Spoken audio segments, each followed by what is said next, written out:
ଆପଣମାନେ ଜାଣିଥିବେ ଭାରତ ବର୍ତ୍ତମାନ ସମୟରେ ସାରା ବିଶ୍ୱରେ କରୋନା କୋଭିड-19 କୁ ନେଇ ବିଶ୍ୱବାସୀ ଚିନ୍ତାରେ ମଗ୍ନ। କରୋନା ପାଇଁ ପ୍ରତି ମୁହୂର୍ତ୍ତରେ କିଛି ନା କିଛି ଖବର ପ୍ରସାରିତ ହେଉଛି। ସରକାରଙ୍କ ଦ୍ୱାରା ଜନସଚେତନ ମଧ୍ୟ କରାଯାଉଛି। ବର୍ତ୍ତମାନ ଦେଶ ଲକଡାଉନ୍ ଦେଇ ଗତି କରୁଛି, କାରଣ କରୋନା ଯେଉଁ ଭାବରେ କାୟ ବିସ୍ତାର କରିଛି ତାହା କୌଣସି ମୁହୂର୍ତ୍ତରେ ଇଟାଲୀ କିମ୍ବା ଆମେରିକା ପରି ଭାରତରେ କ୍ଷତିଗ୍ରସ୍ତ କରିପାରେ। ତେଣୁ ପ୍ରତି ସେକେଣ୍ଡରେ ଅଧିକାରୀଙ୍କ ଦ୍ୱାରା ସଚେତନ ଜାରି କରାଯାଉଛି। ଭାରତରେ ବର୍ତ୍ତମାନ ସୁଦ୍ଧା 1975 ମସିହା ଦିଲ୍ଲୀରେ ରିପବ୍ଲିକ୍ ଡେ ପ୍ୟାରେଡ୍ରେ ଭାରତର ଶ୍ରେଷ୍ଠ ଏନ୍ସିସି କ୍ୟାଡେଟ୍ ବୋଲି ମାନ୍ୟତା ମିଳିଥିଲା। ସ୍ନାତକୋତ୍ତର ସାରିବା ପରେ ସୁବ୍ରତ ଓଡ଼ିଶା ସରକାରଙ୍କ ଶିଳ୍ପ ବିଭାଗର କିରାଣୀ ଭାବରେ ତାଙ୍କର ଚାକିରି କରି ନିଜର ପରିଚୟ ତିଆରି କରିଥିଲେ।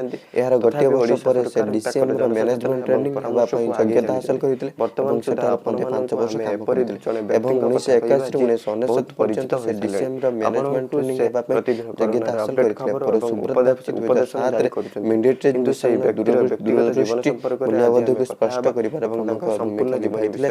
ଏହାପରେ ସେ 2016 ମସିହାରେ ଅଧ୍ୟକ୍ଷ ପଦବୀରେ ନିଯୁକ୍ତି ଛାଡ଼ି ଓଡ଼ିଶା ସରକାରଙ୍କ ନିମନ୍ତ୍ରଣରେ ସେ କ୍ୟାବିନେଟ୍ ପାହ୍ୟା ପଦ ଭାବେ ନିଯୁକ୍ତି ହେଲେ।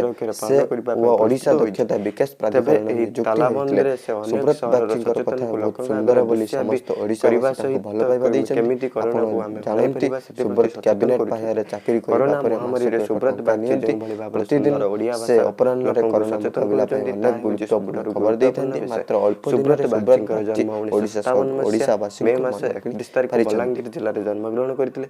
ଆପଣମାନେ ଆଗରୁ ସୁବ୍ରତକୁ ଦେଖିନଥିବେ, କିନ୍ତୁ କରୋନା ପରେ ସେ ଆମକୁ ଅନେକ ହିତୋପଦେଶ ଦେଇ ଆସୁଛନ୍ତି। ତେବେ ଏହି ଲୋକଙ୍କ ମନରେ ଗୋଟିଏ ପ୍ରଶ୍ନ ଉଙ୍କି ମାରୁଛି, ବାସ୍ତବରେ ଏହି ମହାମାରୀ ସମୟରେ ସରକାର ନିଯୁକ୍ତି ଦେଇଥିବା ଏହି ସୁବ୍ରତ ବାଗଚୀ କିଏ? ଆପଣଙ୍କୁ କହି ରଖୁଛୁ କି ସାରା ଭାରତରେ ବର୍ଷରେ ସୁବ୍ରତ ଜଣେ ଭଲ ବ୍ୟବସାୟୀ ନେତା ଅଟନ୍ତି। ସୁବ୍ରତ ବାଗଚୀ ଭାରତୀୟ ସେନାରେ ସମାପ୍ତ କରିଥିଲେ। ତାଙ୍କୁ 1975 ମସିହା ଦିଲ୍ଲୀରେ ରିପବ୍ଲିକ୍ ଡେ ପ୍ୟାରେଡ୍ରେ ଭାରତର ଶ୍ରେଷ୍ଠ ଏନ୍ସିସି କ୍ୟାଡେଟ୍ ବୋଲି ମାନ୍ୟତା ମିଳିଥିଲା। ସ୍ନାତକୋତ୍ତର ସାରିବା ପରେ ସୁବ୍ରତ ଓଡ଼ିଶା ସରକାରଙ୍କ ଶିଳ୍ପ ବିଭାଗର କିରାଣୀ ଭାବରେ ତାଙ୍କର ଚାକିରି କରି ନିଜର ପରିଚୟ ତିଆରି କରିଥିଲେ। ଏହାର ଗୋଟିଏ ବର୍ଷ ପରେ ସେ ଡିସିଏମ୍ର ମ୍ୟାନେଜମେଣ୍ଟ ଟ୍ରେନିଂ ହେବା ପାଇଁ ଯୋଗ୍ୟତା ହାସଲ କରିଥିଲେ ଏବଂ ସେଠାରେ ମଧ୍ୟ 5 ବର୍ଷ କାମ କରିଥିଲେ ଏବଂ 1981ରୁ 1999 ପର୍ଯ୍ୟନ୍ତ ସେ ଡିସିଏମ୍ର ମ୍ୟାନେଜମେଣ୍ଟ ଟ୍ରେନିଂ ହେବା ପାଇଁ ଯୋଗ୍ୟତା ହାସଲ କରିଥିଲେ। ପରେ ସୁବ୍ରତ ବାଗଚୀ 2007ରେ ମିଲିଟାରୀ ମିଶନ ଦୂରଦୃଷ୍ଟି ମୂଲ୍ୟବୋଧକୁ ସ୍ପଷ୍ଟ କରିବାରେ ପ୍ରମୁଖ ଭୂମିକା